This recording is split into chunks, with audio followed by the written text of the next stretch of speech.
Hello, friends. Christmas is coming. The goose is getting fat. Please put a penny in the old man's hat. If you haven't got a penny, a halfpenny will do. If you haven't got a halfpenny, a farthing will do. If you haven't got a farthing, God bless you, as the old song goes. Okay, so since we're on the run up now to Christmas, in the month of December 2025, I thought I'd show you I've received my first Christmas card. Look at that. Merry Christmas and Happy New Year. Um, and I was surprised to receive this from a bookseller because what happened, I ordered something from these people, Cosmo Books in the UK, um, which it turns out is, um, I think, a small business, anyway, a family-run business by the look of it, in a place called Wem, W-E-M, just north of Shrewsbury, which I happened to have visited earlier this year, and I loved it. Wonderful, beautiful place. Um, anyway, what did I order from Cosmo Books? Uh, I ordered, let me see if I can show you this as well. This, which is how many pages? I think it's about 20 pages paper. And why did I order this paper? This one? It's because it was written by my great grandfather and read by him um, to the, let me get this right, Royal Philosophical Society of Glasgow on the 9th of February 1910. Now, my great grandfather's name was Charles MacDonald, and at the time of reading the paper, he was the Chief Inspector of Weights and Measures in Glasgow. He had previously been in the Glasgow Police. He was born in 1860 and he died in 1924. And he had, I think, six children with his wife. And the second of those children was my grandfather, Alexander MacDonald, about whom I've talked at some length in a previous video, which I can link to at the end of this one. Um, all right, so interesting man, interesting career, as far as I'm concerned, anyway, being a family ancestor. And so today, what I would like to do is to read that paper and see what you make of it. So here we go. I'm just about to share the paper in PDF format. Hope you can see that. It's the metric system of weights and measures, some practical considerations regarding its proposed compulsory adoption in the United Kingdom by Charles MacDonald, Chief Inspector of Weights and Measures, Glasgow, read before the Society on the 9th of February 1910. All right, so I'm going to begin now. It was my purpose when I undertook the preparation of a paper on this subject to consider specially the question of the cost which a change to the metric system would entail to shopkeepers and others who use weights, etc., in trade on account of having to discard existing weighing appliances and the inconvenience which would be occasioned to buyer and seller owing to their unfamiliarity with the new system. Before treating of that aspect of the question, however, I wish to refer briefly to some of the characteristics of our imperial weights and measures, and also those of the metric system of weights and measures. In this way, the whole question of the proposed adoption of the metric system will come before the meeting. So at the time, they were still using imperial weights and measures. In Dr. Arbuthnot's Tables of Ancient Coins, 1754, we are told that, according to Josephus, the historian of the Jews, Cain was the first man to break the public tranquility by the use of weights and measures. Whether that statement is reliable or not, it is true that weights and measures have been in use from the very earliest times. Their use is probably prehistoric. They are a necessity in the greater number of commercial transactions, and great have been their services to the chemist and the analyst. Simplicity, accuracy, expedition, and uniformity are desirable in their use in greater or lesser degree according to the purpose which the user has in view. With regard to the attainment of accuracy, we in this country have made great progress in recent years, and much has been done also to facilitate expedition in weighing and measuring. In the matter of the attainment of simplicity and uniformity, however, progress has been dead slow. One of the clauses of the Magna Carta, or Magna Charta as it is here, was to the effect that there shall be one weight and one measure throughout the realm. At the present time, we have in concurrent use in Great Britain and Ireland 4 systems of weights and measures, and simplicity is not a characteristic of some of these systems. A time has come, I believe, when something beyond the aim of that clause in the Magna Carta should be attempted. The insular uniformity, which was the ambition of the commercial man of the 13th century, should not satisfy the ambition of the commercial man of today. Worldwide uniformity in the system of weights and measures used should be the ideal of today. We pride ourselves on the fact that the pound weight and its multiples and divisions are the same in Aberdeen as in Dover, yet notwithstanding our immense export and import trade, when we cross the channel to Boulogne, the pound weight is not known and is not understood.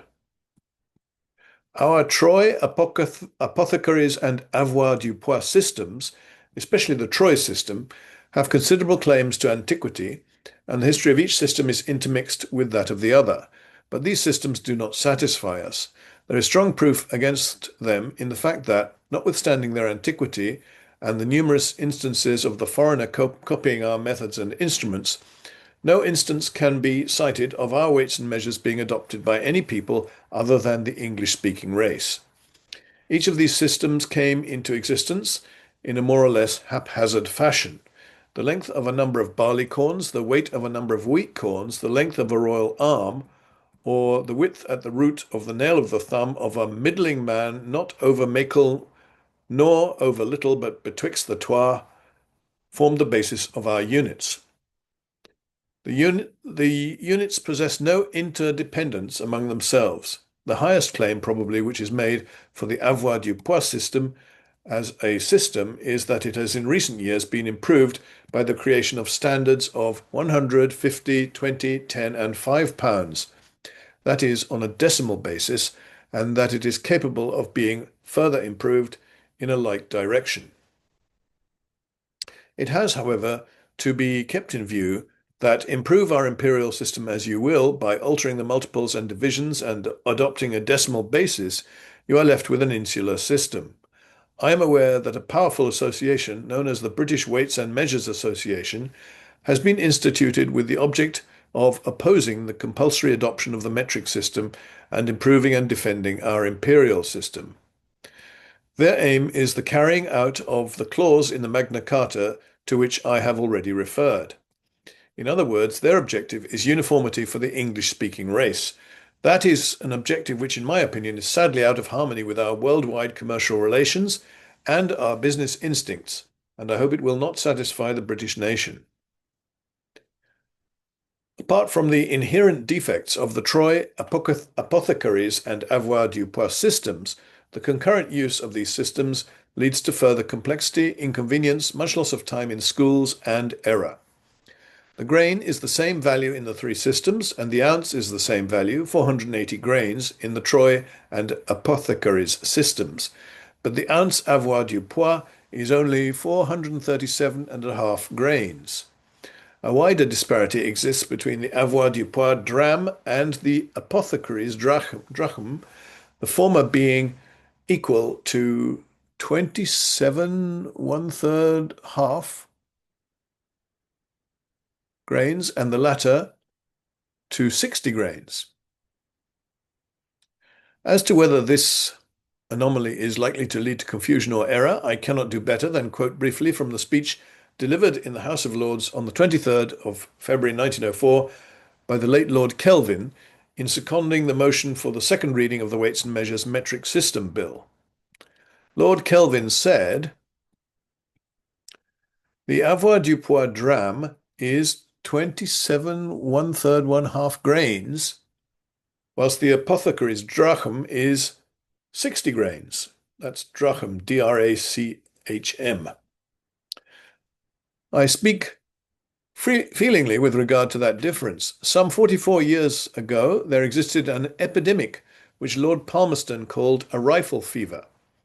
I was myself afflicted with the disease, so much so that I had the honour of being appointed to the captaincy of the 77th Company of the Lanarkshire Rifle Volunteers, and I made numerous experiments in my laboratory on rifles. While experimenting, I was very nearly blown up, in which event I should not have been here today supporting the adoption of the metric system. 2¼ drachms was the proper weight, but I had weighed out 2¼ drachms of 60 grains. I thought it appeared rather large. I looked up the matter and discovered the mistake just in time to prevent the rifle exploding and killing me. I have a strong recollection of my feelings as to the danger arising owing to the resemblance in name of two weights drawn from different tables. Other most glaring instances of confusion might be given. In the sale of hay or straw in Scotland, the stone may be 8, 14, 22, 22½, 23, 24, or 28 pounds, according to the district in which the transaction takes place, yet the sale is by the stone. In the sale of grain, the boll may be, that's B-O-L-L, may be 140, 240, 264, 280 or 320 pounds, and grain is frequently sold by the boll. It appears unnecessary, however, to pursue this aspect of the subject further, as those who are most opposed to the compulsory adoption of the metric system and advocate the retention of the imperial system admit that the latter requires alteration and improvement. But how do they propose to improve it? The answer to that question is given variously.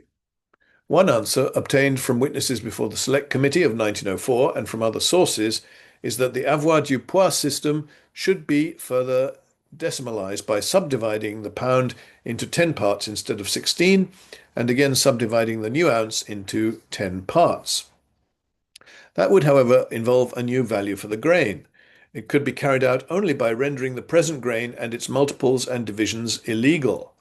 It would involve a change quite as great and more confusing than the change to the metric system, and we should still be left with a system not understood in other European countries. I conclude my remarks on the imperial system with another brief quotation from the late Lord Kelvin. What could be more monstrously absurd, more wantonly brain-wasting than that system?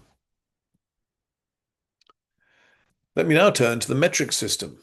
This system of weights and measures was first adopted by the French government in 1793 to take the place of the old and chaotic weights and measures which had been in use for centuries in France. There seems little reason to doubt that the system was conceived in the mind of a famous Scotsman from whom Glasgow, for a number of years, had the honour of counting among its citizens, James Watt. This is what the late Lord Kelvin said on that topic.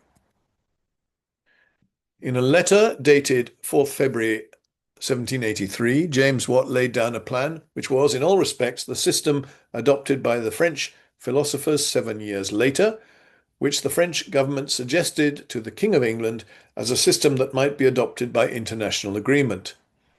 James Watt's object was to secure uniformity and to establish a mode of division which should be convenient as long as decimal arithmetic lasted. An attempt has been made to disprove that James Watt had any share in originating the metric system. A copy of the letter to which Lord Kelvin referred is in my hands and satisfies me that, while James Watt did not in his letter deal with the units such as ultimately became the basis of the metric system, the method of subdivision suggested by him was precisely the method followed in the metric system. I give an excerpt from the letter of James Watt. He said, "My proposal is briefly this. Let the philosophical pound be 10 ounces or 10,000 grains, the ounce be 10 drams or 1,000 grains, the dram be 100 grains. Our avoirdupois pound contains 7,000 of our grains, and the Paris pound 7,630 of our grains, but it contains 9,376 Paris grains, so that the divisions into 10,000 grains would very little affect the Paris grain. I have some hopes that the foot may be fixed by the pendulum and a measure of water and a pound derived from that, but in the interim, let us assume at least a proper division, which from the nature of it must be intelligible as long as decimal arithmetic is used. It is therefore clear to me at least, that James Watt was one of the scientists who had a share, probably the most important share, in originating the metric system of weights and measures. The metric system is so simple and so well understood by an audience such as I have the honour to address that a brief statement only of the main points is all that is necessary. It is founded on the meter, equal to 39.37079 inches. 39.37079 inches. All units of the system, whether of length, surface, volume, capacity, or weight, are based on the meter. Originally, the meter was 1/10,000,000th part of a quadrant of the meridian, but it is now defined as the distance between 2 points in a certain bar of metal. The units of the system are length, meter, divided into 100 centimeters, surface, square meter, divided into square centimeters, bulk, cubic meter, divided into cubic centimeters, capacity, liter, divided into 100 cubic centimeters, weight, gram, the weight of 1 cubic centimeter of distilled water at its maximum density.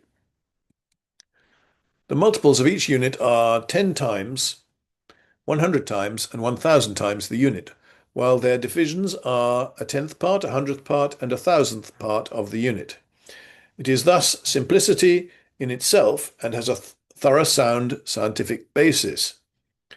With regard to the nomenclature, Latin words were chosen for the weights and measures which are decimal parts of the units, and Greek words for those which are decimal multiples of the unit. Thus, deci, centi, and milli signify a 10th, a 100th, and a 1,000th part of the meter, while deca, hecto, and kilo signify 10, 100, and 1,000 meters. The time-saving merits of the system have appealed strongly to the teaching profession and to businessmen who have made themselves acquainted therewith. This is, of course, because it is a decimal system. It is so easy to multiply or divide by 10 or multiples of 10 as compared with figures which are not 10 or multiples of 10. Our unwieldy tables occasion enormous loss of time. This waste of time begins when our boys and girls are learning tables at school. It continues when they put these tables into practice in compound addition, subtraction, multiplication, and division, and in the whole of after life whenever this part of their education is put into practice. The merits of the metric system, as compared with our imperial system, are such as to commend it for use in our home trade. Its value in connection with our foreign trade produces, however, a much stronger argument. Great loss of trade and commerce undoubtedly results from our using for exported goods a system of weights and measures which is incomprehensible to the foreigner. British consuls in foreign countries have reiterated time after time warnings as to the loss of British trade from this cause. The foreigner frequently prefers to pay more and get less good quality from sources where weights and measures are used which he can understand. The following is an extract from a report which appeared in the Board of Trade Journal of the 15th February 1900 and which had been forwarded to the Wolverhampton Chamber of Commerce by the British consul at Amsterdam. The report had special reference to the classification of German iron manufacturers and deals with the commercial value of the metric system. The Iron and Steel Manufacturers' Unions of Germany, said the consul, have adopted a uniform system of dimensions based on metric weights and measures. The classifications are making more and more progress in Germany, not in the iron trades only, but in other manufactures. In the future, Germany and the continent generally will have a constantly increasing advantage over British manufacturers in foreign countries, unless the metric system is fully and entirely adopted by Great Britain. I may mention as an undoubted fact that the preference which Germany has obtained here over Great Britain as regards railway material is mainly owing to the existence of this metric classification. This is only one of the many statements containing serious warnings which have reached this country from representatives of Great Britain in foreign lands. The large number of countries in which the metric system has been compulsorily adopted is evidence of the impregnable position in which it now stands. It has come to stay. We are often described as a nation of shopkeepers.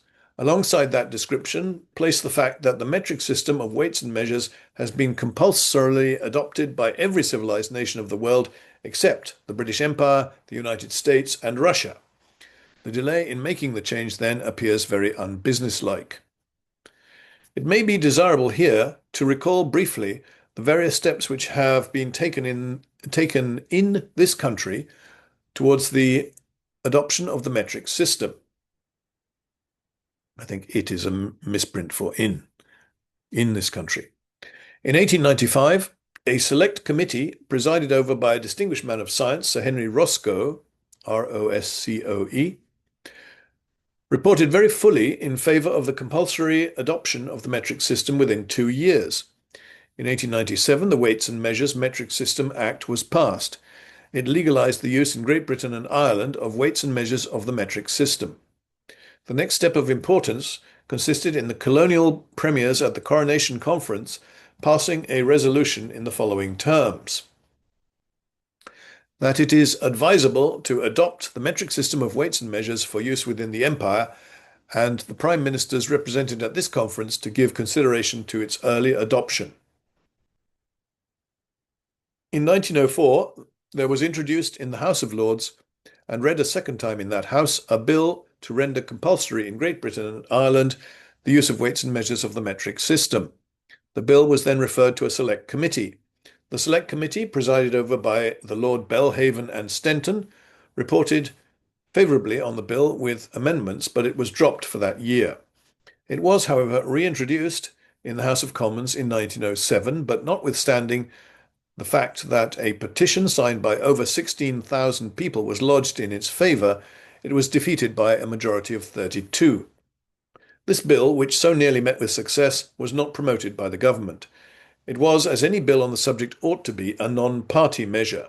Liberals, Unionists, Labour members and Nationalists mingled together in both lobbies. The reasons urged for the rejection of the bill were several in number, but speaking generally, they were based on two considerations: the cost and the inconvenience of making the change. Wild estimates were submitted as to the cost which would be occasioned to the country or to particular industries, and an exaggerated picture was presented as to the inconvenience which the change would cause. A section of the engineering trade were opposed to the Bill of 1907, but the strength and the nature of the opposition were, I believe, greatly exaggerated. It was said, for example, that every machine, gauge, template, rule, and other device constructed with regard to existing measurements would have to be immediately put out of use, and that the changing of these would cost the engineers of our country an immense sum of money. The statements of many leading scientists and engineers who gave quite an opposite opinion could be quoted. The late Lord Kelvin was of opinion that the change to the metric system would not involve the displacement of any useful machinery. The head of the well-known firm of Kynochs Limited, Kynochs Limited, said that the cost was insignificant and would probably be covered by the saving in clerical work. Sir Joseph Crossfield and Sons Limited said, as a practical example, the metric system has been adopted within our works. The late Sir Benjamin Baker, the eminent engineer, said, I am equally unfamiliar with both systems in consequence of having carried out works abroad, and when I return to this country from such work and experience of the metric system, I think there is nothing more foolish in the world than our weights and measures. It may further be pointed out that supposing the metric system were tomorrow rendered compulsory for use in buying and selling, that would not render illegal the use by an engineer engaged in construction work of a gauge or other device based on the inch and not on the centimetre. These devices could be gradually changed, and doubtless would be gradually changed, without much disturbance to the engineering trade. The strongest opposition to the compulsory adoption of the metric system came from the textile traders of Lancashire. The cotton trade in that country that county, I think that should be, is a very extensive and important one. For example, in 1906, Lancashire exported cotton goods representing a value of something like £75 million, and that was only 4/5 of their production. Pound sterling, that is, of course. The opposition from that source seemed to be of a twofold character. In the first place, it was stated that the 750,000 looms in use there would have to be replaced at a cost of something like 20 shillings or 30 shillings each.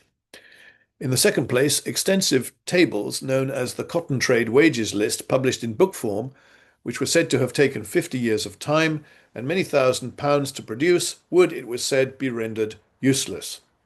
This is a matter on which I will not venture to express any opinion, but I call into the witness box Mr. Ernest B. Fry, Shipley, Yorkshire, consulting textile expert and examiner in woolen and worsted spinning to the City and Guilds of London.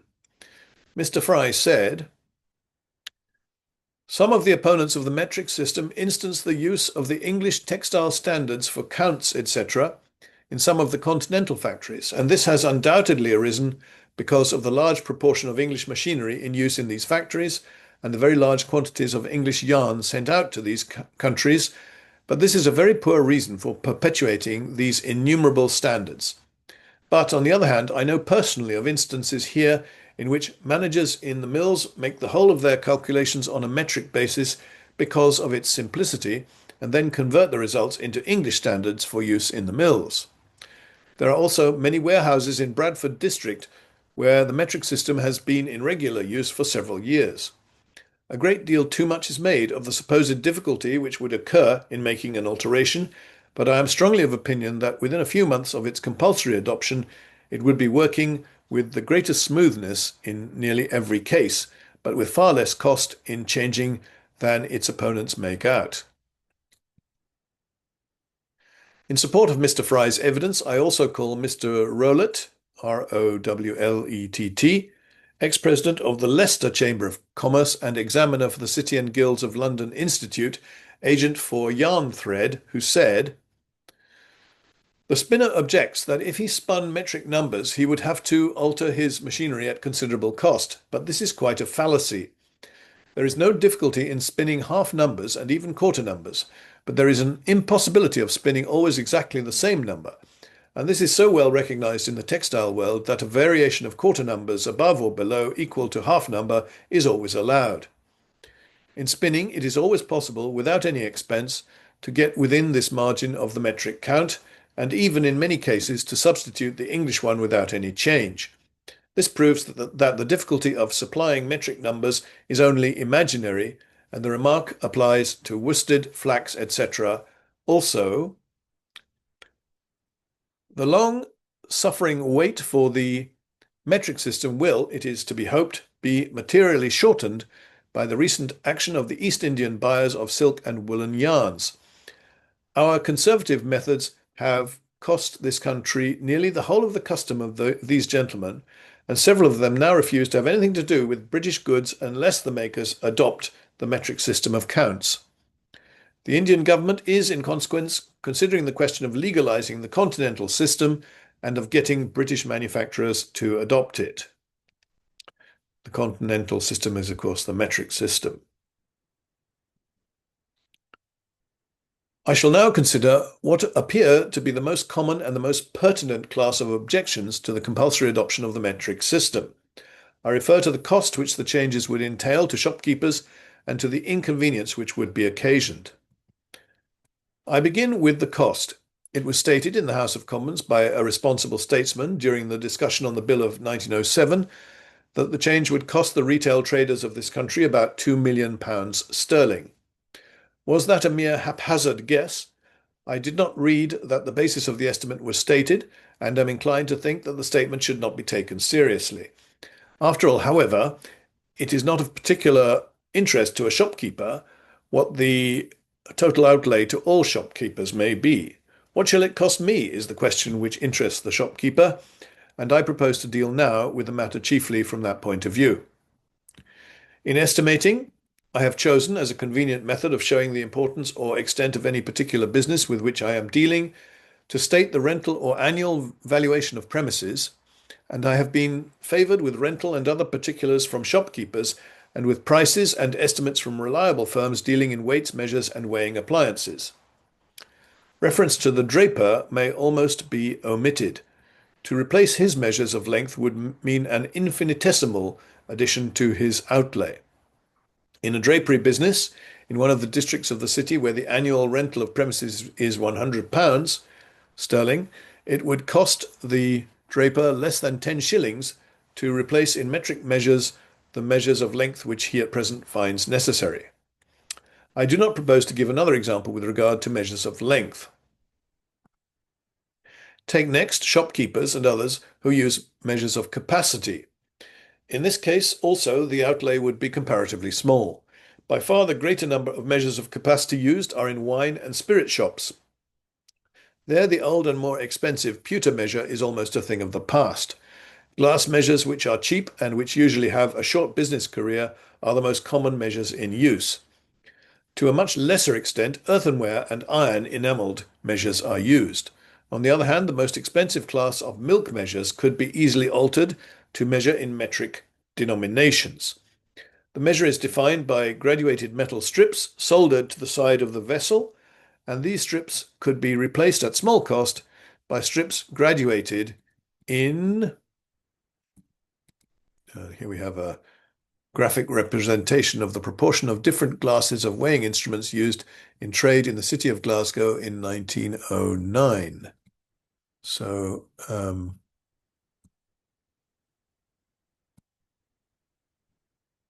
counter machines is the second one. What's the first one? Bean scales. Is that bean? Yeah, I'm trying to see it. Bean scales, I think it says, is the biggest one. And then counter machines, platform machines, deadweight machines, spring balances, weigh bridges, steelyards, and other instruments. Okay. And what is the unit? The unit, need to try and get this larger to read it. Percentage. I see, okay. So, anyway, let's move on down this.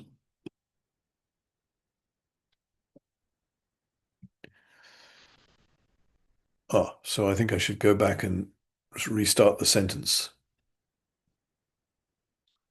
All right. The measure is defined by graduated metal strips soldered to the inside of the vessel, and these strips could be replaced at small cost by strips graduated in the metric system. I therefore propose not to further consider measures of capacity, but to proceed at once to the more important question of the cost of weights and weighing appliances. Great misunderstanding probably exists as to the cost which the change would entail in weighing instruments. I submit a graphic representation, that's the previous page, of the proportion of weighing instruments of the various descriptions which were in use for trade purposes in the city of Glasgow during 1909. There were and this is the same information written out. There were in trade use in the city during last year 22,565 weighing instruments divided as follows. And by the way, of course, Glasgow was for many years the second city of the British Empire, so it's quite important, really. So 12,872 beam scales, not bean scales, beam scales, or 57.044%, 4,863 counter machines, or 21.551%, 144 steelyards, or 0.594%, 629 spring balances, or 2.787%, 1,614 deadweight machines, or 7.153%, 1,982 platform machines, or 8.784%, 389 weigh bridges, or 1.724%, 82 other instruments, or 0.363%. That's amazing how the accuracy goes to 1,000th of a percent, 3 digits after the decimal point. It is obvious that beam scales, figure 1, this is beam scales in figure 1, counter machines, figure 2, and deadweight machines, figure 3, would not be affected. There's a figure 2, the counter machines. There's a note at the bottom, footnote, which I will not read. You can pause if you wish to read it. This one is figure 3, which is, let me go back, deadweight machines. That's figure 3 here. That's a deadweight machine. The figure 1, beam scales, figure 1,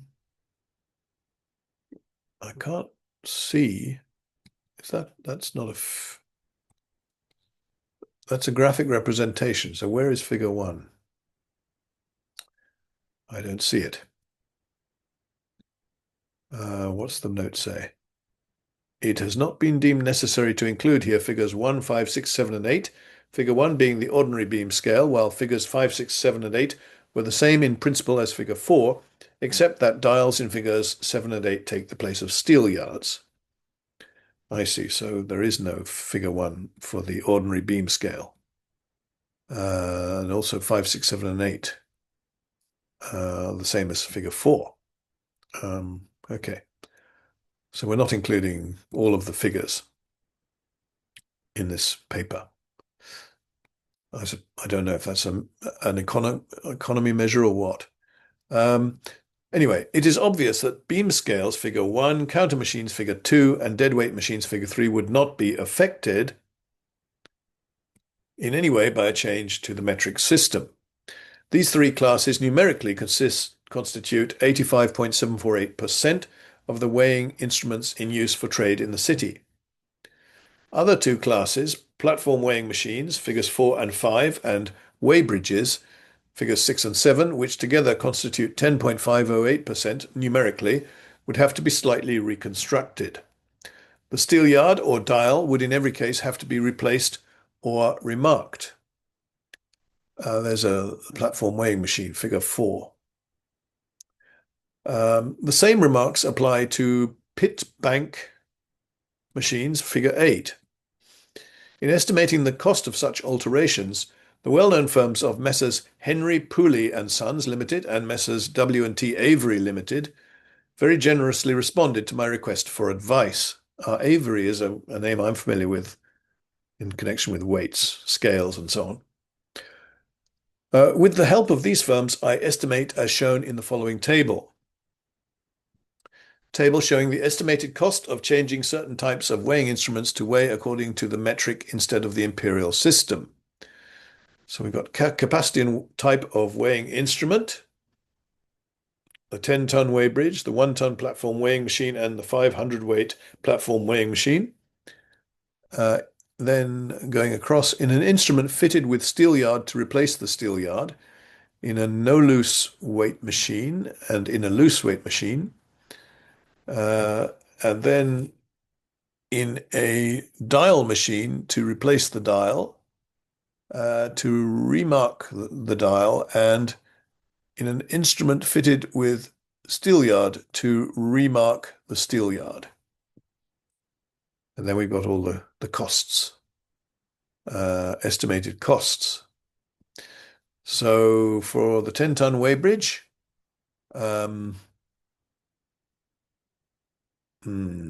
costs for the first one is £12 to £14, and it's so on. The 1-ton platform weighing machine is £4 to £5, and so on. 500-weight platform weighing machine is £3 10 shillings to £4 10 shillings, and so on.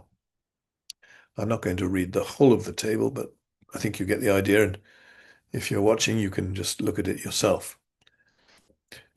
In the case of weighbridges fitted with steelyards of modern type, remarking would be all that would be necessary in most instances. I shall give an example. Take a weighbridge of 10 tons weighing capacity, weighing by half-ton graduations on the main steelyard and by divisions of the half-ton on a subsidiary bar. In such a machine, no alteration would be required in the graduations of the main steelyard. A slight deduction of what is known as the main carriage weight and a complete alteration of the subsidiary bar, which could be done at small cost, would constitute the requisite alterations. Of the remaining weighing instruments, spring balances, figure 9, constitute 2.787%, that will be, I suppose, of the instruments in trade use in the city. While it would be quite possible to reconstruct a spring balance denominated in the imperial system to weigh in the metric system, yet in view of the comparatively small cost of a new spring balance and the short business life of such an instrument, that course is not likely to be followed. Steelyards, figure 10, would also go to the scrap heap, and so also would certain special forms of instruments classified as other instruments, constituting 0.363% of the instruments in use in Glasgow. We thus find that of the weighing instruments in use in commercial transactions in Glasgow, only 3.714% would be rendered useless, 10.508% would require reconstruction, and 85.748% would not be affected in the event of a change to the metric system of weights and measures being made compulsory. I now consider the weights used with beam scales, counter machines, and dead weight machines. These would have to be replaced by weights of the metric system. In estimating the cost here, a great deal depends on the kind of weighing equipment which a shopkeeper possesses. It is of importance, for example, to notice whether the shop is equipped with brass or iron weights, as a new set of brass metric weights corresponding to those from 4 pounds to 1/4 ounce would cost about 25 shillings, whereas a new set of iron metric weights corresponding to those from 28 pounds down to 1/4 pound would cost only about 12 shillings. Let me see. Figure 9 and figure 10, they're not explained what they are, so I'm going to have to go back to, yeah, figure 10 is steelyard. Figure 9 is a spring balance, and figure 10 is a steelyard. Interesting. In the few estimates which I submit, I have made reasonable allowance also for depreciation of value and for the sale of the disused material. My estimates are shown in the following table. And the table, of course, is not a vertical one, but sideways on. I wonder if I can change.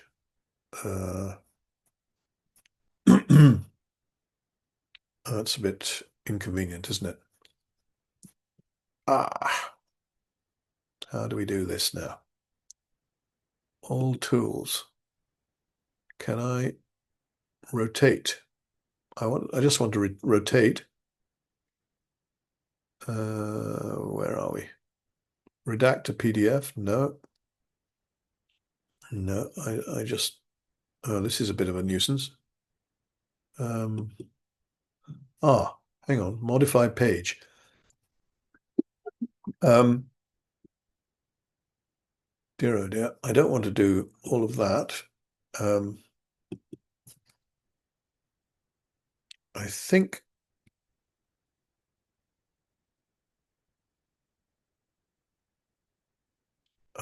where are we? I need to find the page I was looking at just a minute ago. First of all. Oh, yes, okay.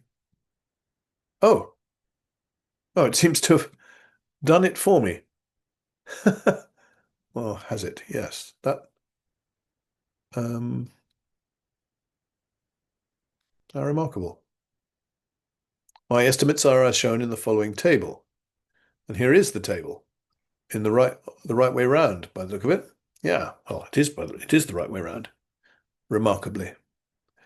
Table showing the estimated cost to traders of a change from the imperial to the metric system in several instances in the city. So we have tobacconist, confectioner, hardware merchant, fish dealer, fruit and vegetable dealer, ditto, ditto, butcher, ditto, where the annual rental is different, grocer and provision merchant, again with different annual rentals.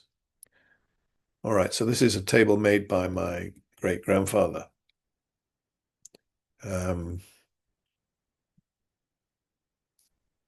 With costs as compared with annual rental and actual costs. Costs in percent. It will thus be seen that the proportionate extra outlay to a shopkeeper would be an exceedingly varying quantity.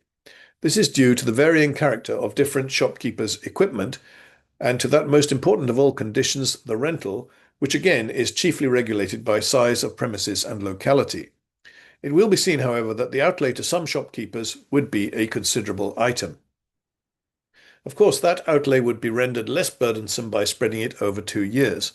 It is, however, a relevant question to ask whether the shopkeeper should be required to bear the whole or only a proportionate part of the extra outlay occasioned by the introduction of the metric system. It would seem to be a fairer arrangement if the general taxpayer were required to bear his fair share of such an outlay. From the point of view of cost, and especially with regard to the task of familiarizing buyer and seller with the metric system, the period of transition is of importance. The most recent bill, which was discussed and met its fate on the 22nd of March 1907, proposed that on and after the 1st of April 1910, or such later date as might be fixed by a postponing order, the kilogram and the metre should become the imperial standards of weight and measure. That meant a period of transition of 2 or 3 years, and it gave power to the executive government to extend the period if necessary. That seems to me to have been a very reasonable proposal. If this period of transition were made too short, it would tend towards a temporary swelling of prices. In addition, 2 or 3 years would give shopkeepers time to adjust prices to suit the new system, and it would afford time for the two systems being used concurrently in shops for a brief period. It would further tend towards the silencing of opposition and the lessening of inconvenience if the executive government had the power to extend the period of transition, if deemed advisable with regard to certain trades. Further, it would, in my opinion, be advisable to adopt the whole of one of the recommendations of the Select Committee of the House of Lords in 1904. That committee recommended that a clause to the following effect should be added to the bill then before them, provided that nothing in this Act shall a. affect any contract made before the commencement of this Act, or b. render void any contract or dealing with any person outside the United Kingdom on the ground that the weights and measures expressed or referred to therein are not weights and measures of the metric system, or c. affect or apply to the linear or superficial measurement of land, or d.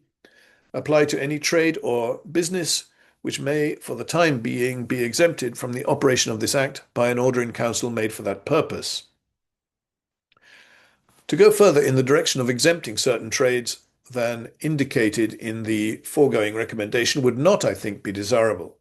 It was suggested, for instance, when the last bill was before Parliament, that the textile and engineering trades should be exempted, but many leading men connected with these two trades have expressed themselves in favour of the change. Therefore, if an Act were passed making the system compulsory within a certain period of time, with the proviso to which I have referred, it would doubtless be found that many firms connected with these two industries would, on the passing of the Act, take immediate steps towards introducing the system in their businesses. I shall now deal briefly with the important question of the steps to be taken to familiarise the public with the metric system of weights and measures. Of course, the most important of such steps has been in operation for a number of years. I refer to the teaching of the system in schools. The Select Committee of 1895 recommended, among other things, that the metric system of weights and measures be taught in all public elementary schools as a necessary and integral part of arithmetic, and that decimals be introduced at an earlier period of the school curriculum than is the case at present. That recommendation has, I understand, been put into practice, yet it cannot be doubted that a great proportion of our people are quite ignorant of the system and that even those who mastered the system at school are not sufficiently, I think that should read, not sufficiently familiar with it today. In that connection, another of the recommendations of the Select Committee of 1904 should be adopted. That recommendation was in the following terms. The Board of Trade shall take such steps as they think expedient for giving publicity to the date of the commencement of this Act, and for facilitating as far as possible the transition from the system of weights and measures in force at the commencement of this Act to the metric system, and it shall be the duty of all persons to obey any directions given by the Board of Trade for that purpose. We ask, what shall these steps be? In that connection, the work of stating equivalence has already been very fully and very simply carried out for commercial and technical purposes by Nelson Foley in the book which I hold in my hand. Thousands upon thousands of equivalents are given suitable for all purposes. It would be a very simple matter to reprint on cardboard the equivalents necessary for the education of both buyer and seller, and to have these exhibited in shops and other places under the direction of the Board of Trade. In that way, the task of educating the public could be easily solved. In conclusion, may I say that the subject is such a large one that I've had to be brief. I have not referred to the numerous public bodies who have time after time passed resolutions in favour of the compulsory adoption of the metric system, nor to many strong expressions of opinion of eminent men who condemned in unmeasured terms our absurd system, and gave unstinted praise to the metric system. Volumes could be written thereon. The one unfortunate circumstance about the early history of the metric system is that it was proposed by France to Great Britain at a time when any proposal, however good, made by the Emperor of France to the King of Great Britain had to overcome an immense weight of antipathy. That time has now receded from view, and in its place we have the Entente Cordiale. If I have done anything by this paper to increase interest in and sympathy towards the metric system, my object shall have been achieved. Yeah, the Entente Cordiale arose in, let me see, about 1904 or 5, between Britain and France. A warming of relations between the countries. And that's the end of that paper. The next paper starts here, and it's about it's called on an improved form of electric furnace for use in magnetic testing, and it's two professors of the University of Glasgow. I find it interesting that my great-grandfather in his paper refers to Lord Kelvin. I wonder, more than once in fact, and I wonder if he knew him, because Lord Kelvin was at the University of Glasgow, and he also taught Japanese students there, from what I recall. Yeah, there's the Steelyard. I mean, I'm sure I've seen Steelyards in the past, but not known really what they're about. And I think that's the spring balance, wasn't it? That one. Then there's this table, figure 4, which was a platform weighing machine. I think that must be a station platform, is it? I'm not sure. Figure 3. What was figure 3? I can't remember. And figure 2. Right. Figure 2 is counter machines. So you'd see those in shops on the counter. And figure 3 was deadweight machines. Where's figure 3 now? All right, so not all the figures were included, as this note stated here. Still, we seem to have got through this relatively unscathed. And yeah, I'm pretty impressed by it. As I think I said already, Glasgow was the second city of the British Empire for many years, and so it was pretty important what was said in Glasgow on this subject, I think, of weights and measures. Fine. So I think it's time to stop the share, which I shall do. There we are. And it really only remains for me to wish you a very happy Christmas, very Merry Christmas and a Happy New Year. And in this section, I will put some links to other videos which you might find interesting related to this material. Thank you very much. Please don't forget to like, comment, and subscribe. Bye now.